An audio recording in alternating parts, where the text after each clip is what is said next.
Reading 114 from the Psychological Commentaries on the Teaching of Gurdjieff and Ouspensky by Dr. Maurice Nicoll, Volume 3.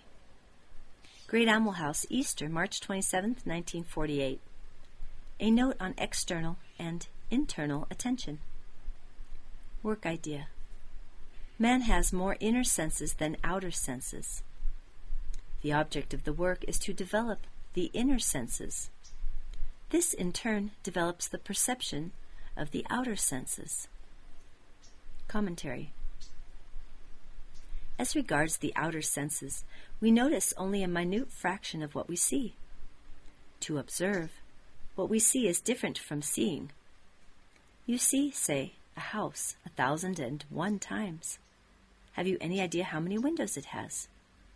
You see the street you live in every day. Have you observed its houses, shops, their form, outline, coloring, etc.? How many steps lead up to your flat? What is the color of so-and-so's eyes? Now, painting or drawing teaches you to observe what you see. This is taking in new impressions. To take in more impressions is to increase consciousness. The work says, we are not yet properly conscious, although we ascribe full consciousness to ourselves. Now, if you cease to take in new impressions, you cannot learn anything new. You refuse to adapt yourself. In order to learn anything new, which the work says is necessary up to the end of life, it is necessary to take in new impressions. To read a book about something you know nothing about is to take in new impressions. It gives you new impressions and so new force. If you refuse, then you are not very intelligent. The work says the first sign of intelligence is the power of adaptation. When people refuse to adapt to new circumstances, they begin to die. They will not take in new impressions, so the food of impressions is not sufficient, and they become dead. The number of dead people, Gurdjieff said, walking the street, if you really knew, is incredible. Yes, one can begin to believe it if one begins to know something about oneself. If you realize you always say the same things, always take up the same attitudes, always do the same things, always have the same opinions and the same prejudices, you will see that you are really a dead person. You are psychologically dead long before you are physically dead. And it is extraordinary how psychologically dead people seem often to live a long time. But this realization that you are a dead man or woman is only possible in the force and light of the work, through self-observation. To observe oneself is different from observing a bus or a tree. In order to observe a bus or tree, the external attention is necessary. Simply to see a bus or a tree requires zero attention. To observe them, their color, shape, and so on, requires directed attention. You see hundreds of buses and trees every day, but do not observe them. It is all a vague, confused picture. In the same way, your inner life is a vague, confused picture. You do not observe it, but you are in general aware of it, as you are of buses and trees.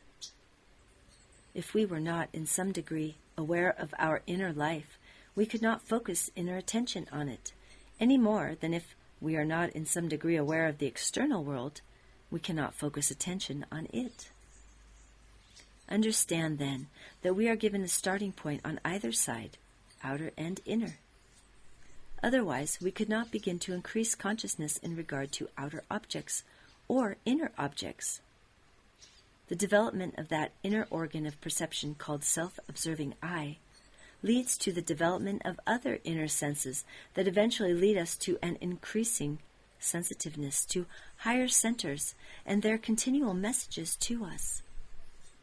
In such a case, we are no longer controlled, so to speak, only by outer life, as revealed by our five senses, but have a source of motive different from the changing scenes of events in outer life.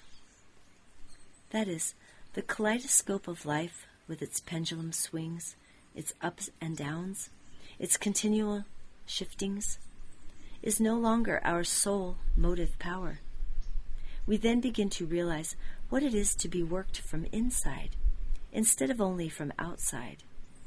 We get impressions from both sides, outer impressions and inner impressions. The false personality is only turned outwards.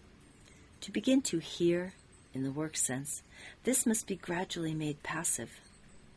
Then we begin to hear internally. If there were nothing to hear internally, this work would not exist. Esotericism would not exist. Religion would not exist, and all inner development would be merely an idle dream and pure nonsense.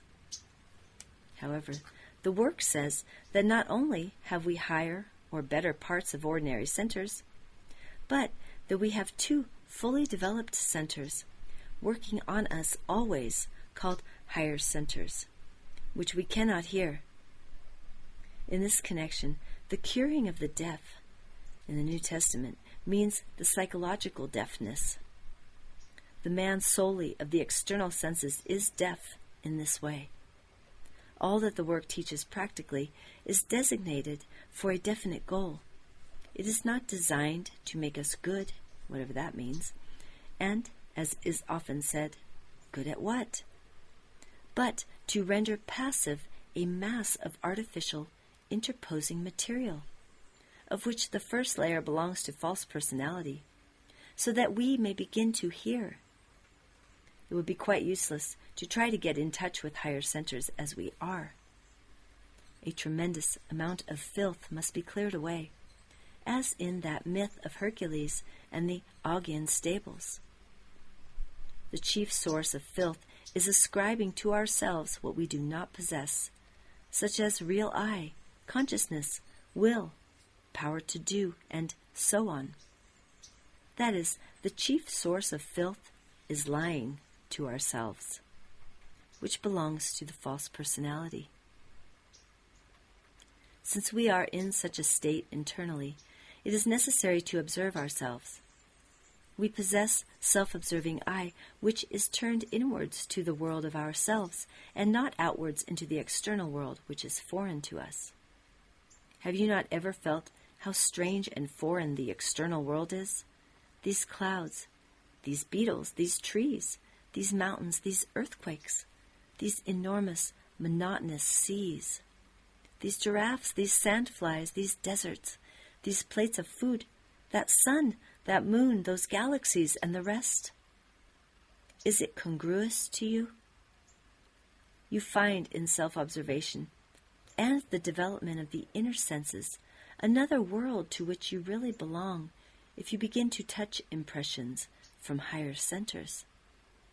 I can assure you, you will find this inner possible world far more congruous, for it is through those two transmitters, higher mental and higher emotional centers, that the conscious circle of humanity speaks to you. Now let me speak about the idea of self-observation more fully.